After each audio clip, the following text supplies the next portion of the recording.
Hi guys! Welcome to my channel! Hindi, joke mo na. Hi guys! Nagki-crave si Mrs. ngayon ng melon.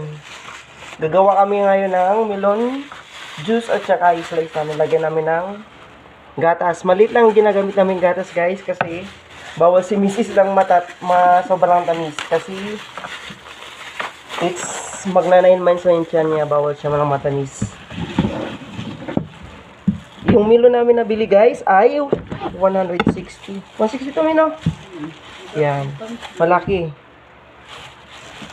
Diba? Yung isa gagawin naming juice, yung isa gagawin naming i-slice lang namin. Tapos kainin lang na walang gatas. Tanggalan lang natin ng buto guys. Yan. Kasi kukuskusin ni Mrs. Si Mrs. ang magkukuskus nito kasi ako mag-slice dito sa... Tsaka hinugasan na namin to guys bago namin ini-slice para siguradong malinis. Yan, Mrs. Kuskusin mo na. Ito gagawin nating slice lang natin guys. Kakainin natin ng walang halong chemical. Yan. Hindi ba masyadong maraming tubig mga asawa? Yan. Ganito lang pag-slice guys. Yung iba kasi binabalatan muna nila bago hiningin natin sa akin. Matik na yan. Ganyan na yan o. Ganyan lang. Ganyan kadali. Slicein natin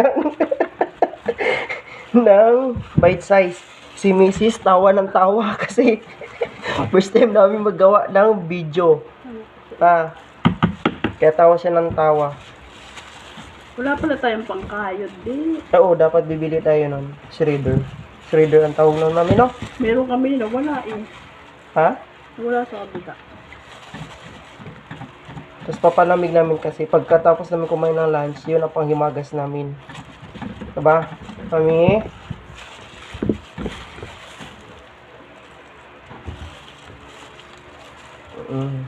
Kaya sa tinidor mo, me?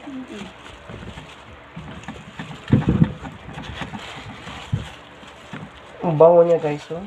Matamis. Pag ang melon kasi mabango, guys, matamis yan for sure. Matamis? Yeah. Healthy yan para sa mga buntis, guys. At kakagaling lang namin sa check-up dun sa hospital. So, sinamahan ko si Mrs. kasi every check-up niya, sinasamahan ko siya sa hospital kasi dapat papakita mo rin sa asawa mo na supportive tayong mga husband. Paparamdam natin na very supportive tayo sa journey ng pagbubuntis nila. Yes. All done ka na, mi?